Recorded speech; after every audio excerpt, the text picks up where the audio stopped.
Assalamu alaikum wa rahmatullahi wa barakatuh. Welcome to the Arabic of the Quran series. Today we'll be doing lesson number 17, Fragments, and today we'll be starting a new fragment known as Jaar Majroor. So let's begin. Jaar Majroor. This is the second type of fragment that we learn. The first type is Idafa and the second type is Jaar Majroor. So what are Jaar Majroor? To understand that, first you need to learn about a specific group of words in Arabic known as Harf Jar. These groups are called Harf Jar. What do? Some words make the next word jar. These harf jar, they make the next word jar, which means they put a kasra on it if it's singular, or they put the jar combination like aini or ina on the word. Okay, that's what they do.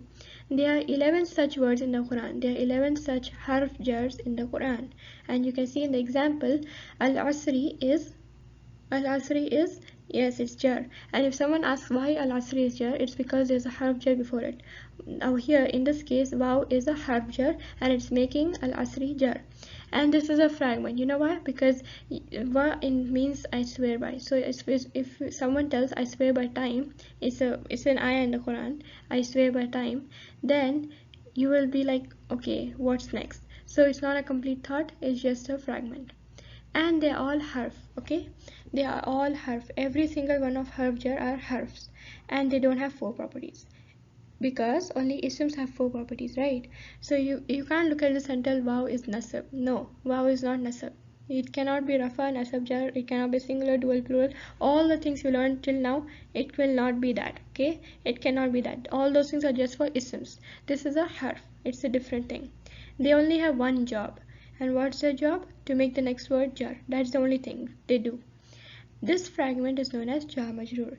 The fragment in which one word becomes jar because of the word before it is called Jaar Majroor. Okay, what is Jaar Majroor? The fragment in which one word becomes jar because of the word before it is called Jaar Majroor. So over here there are two components. See, just like mudaf mudaf ilayh, Jaar Majroor have two components. There is jar and then there is majroor. So jar is the the word that's doing the thing. It's making the other word jar. So jar in this case is harf jar, and al majroor is the word that is jar. So al majroor is al asri and jar is wa. Okay, in this case wa is the jar and al asri is the majroor, and they always come before, never after. The jar always come before the majroor, never after. Okay, you learn that. Now let's move on to see what are the harf jars. So as we previously saw, there were 11 harf jars, and these are all the 11 harf jars, and you need to learn them. It's another memorizing project. You have to learn these harf jars with the meanings, just those words and the meanings. Okay, and as you can see, some of them are just one letter words. Okay, you know, like English we have I or a, like a book, like that kind of. So even one letter in Arabic also can make an entire word, and they have their own meanings. So ba, for example, ba can be a letter by itself, and ba can also be a harf jar, which means ba can also be a word. Just like I can be a letter, or I can be a pronoun in English. So just like that, there are some specific letters that can be both complete words with their own meanings and just letters. So let's start the harf jar. First we see ba, then there is ta, kaf, lam, waw, min, fi, an, ala, hatta, ila. And this is the order I want you to memorize in. It should be ba, ta, kaf, lam, waw, min, fi, an, ala, hatta, ila. That's the kind of order I want you to memorize it. It makes it easier, right? And these are 11, obviously, as you know, and these are the harf jars. Now in the next slide you'll learn the meanings of the harf jars, and you just need to learn the meanings too, because see, the only reason we memorize words is so that when we see in the Quran we should recognize them. That's the only reason. But what's the use of recognizing the words if you can't tell the meaning of the word? So we need to learn the word and the meanings so that we can translate the Quran. That's the whole objective of this course, right? Is to translate the entire Quran, to understand the entire Quran. So learn these 11 words and their meanings. Now in the next slide we'll see the meanings. Okay, now for the meanings. The first one is ba, and ba usually comes with a kasra. When it's harf jar, it comes with a kasra. It means with. And example, bismi. Now some of you might think this is one word, this is not one word, this is the same thing we learned with pronouns. Sometimes the word might look like one word, but it's actually two words merged together. So in this case, okay, one minute. In the attached pronouns case, it always comes after, right? The attached pronoun always comes after the ism, like kitabi. The e part is coming after the ism.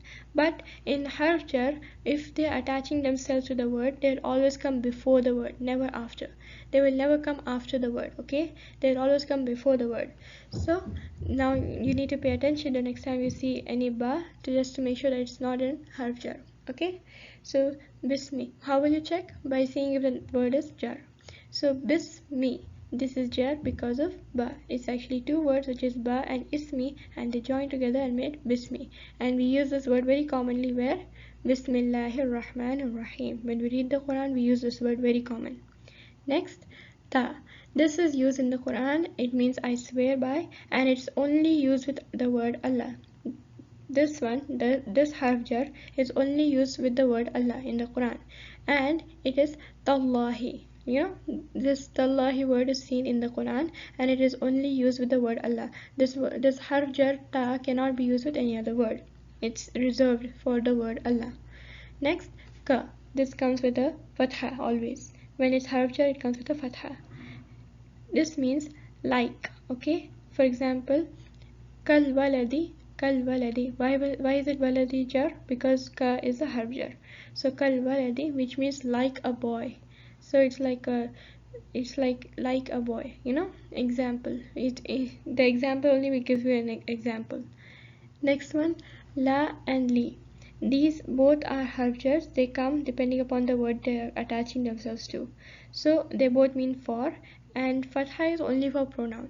So see over here, lahu over here, lam has a fatha, right? And that's only for pronouns, for attached pronouns. When it's attaching itself to a pronoun, then it will use fatha. So lahu, laha, lana, lakum, in all these cases, lam is having a fatha. But if it attaches to any other word, then it will become kasra.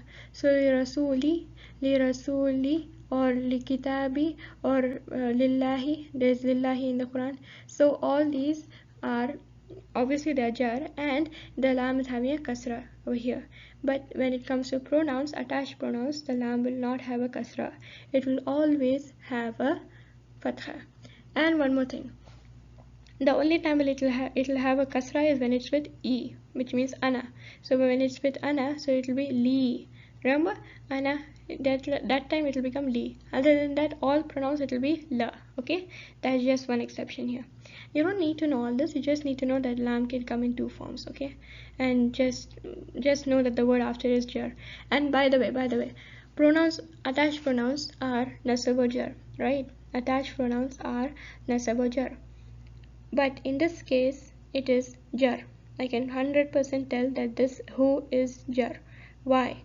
Because it has a very good reason to be jar, which means it is majroor. So in this case, I can clearly tell that this is majroor and this has to be jar. It cannot be nasab. Okay? Done. Similarly over here, li rasuli, it has to be jar. And I didn't put the ending sounds on purpose because you should put them by now. We are talking about harf jar, which means they make the next word jar. So li rasuli, you should put that yourself. Next, wa. This has two meanings. It can mean and, or it can mean I swear by, just like tallahi. But wow it's used for all other words. Ta is only for Allah, right? But wa is used for all other words. It can be used for any word. And you saw the example, wal asri. That's the example. We're done. Now let's move on to the next set of harf jars. Min means from, and it can be changed to mina. When does it change to mina? When does it get a fatha? When there is alif lam after it. When there is alif lam after it, it becomes mina because it has joined. So if it's alif lam, it becomes minas samai. Okay, minas samai. It's still the same word. It still makes it jar, just changes the form a little bit. Next, fi in, fi suduri. Okay. Here, it can be fi sudurin also, or fi suduri. It doesn't matter whether it has alif lam or not. This form will not change. About. This will become ani. It will get a kasra when there is a alif lam after it. So anis sabili, and it'll join. The only reason it changes from a sukoon to a kasra or a fatha because it joins with the word, and the only time it joins with the word is when it has alif lam, when the word has alif lam. So anis sabili, and I didn't put any of the ending sounds because you should already know what the ending sound is, and you should tell yourself what the ending sound is. Okay, we are talking about harf jar, people. Every single one of them has to be jar. Ala, upon, on. Alay, it can also become alay. When does it become alay? When it joins with an attached pronoun. Alaykum, alaykum, alayki, alayka. Just like lam, lahu, laha, li, only with li, only not with li. So lana, all these words, this also changes its form when it attaches to attached pronouns. Next, hatta, until. Hatta matla'i. Okay, hatta matla'i. Ila, to. It can be ilay, just like ala changes to alay, ila changes to ilay when there's a pronoun. So ilayna, and you know already we're talking only about harf jar, so all these pronouns will be jar. This cannot be nasab right now, it has to be jar. Okay, so with this we come to the end of the theory part, and you need to memorize every single one of these. You don't need to know the extra information, that's just for just for you to know. You just need to learn the harf jar and the meanings, and they should be in the order I taught you. Bata kaf lam law, bata kaf lam waw, min fi an ala hatta ila. This order you should memorize this.